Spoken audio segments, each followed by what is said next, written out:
I've set up the movement on these movement stands, which makes it really nice and convenient to work with, as you can see here. They just screw on. You can buy them as a set of 4. I paid, I think, $12 or $13 for them. Bought them from a place called Time Savers. That's one of the major clock part suppliers. And they just screw on to the actual movement plate itself.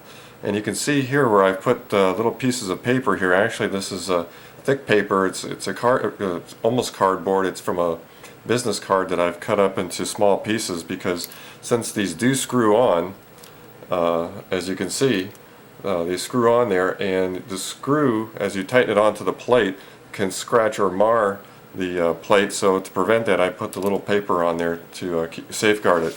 But it's good to have, because these stands, because when you're working with the movement, and you wouldn't be able to comfortably lay it face down, because that would interfere with this strike hammer arm, and this crutch assembly here can be bent and pushed out of place.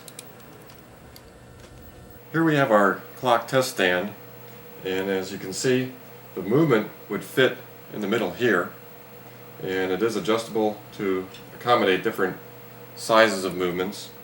Also, it has these little screw-in features here where you can adjust the tilt of the clock stand, so when you're testing the movement and checking the beat, you can make adjustments for the level, or if you're on an uneven surface. And it also adjusts back here and over on this side too.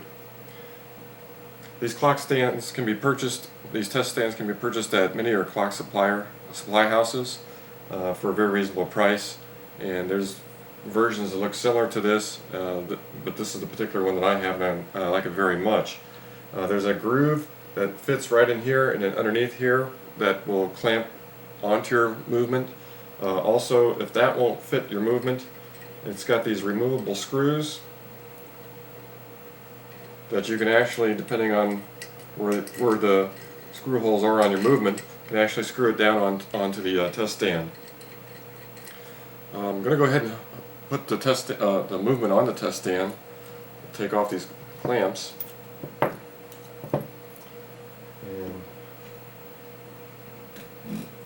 So you got one more clamp to take off.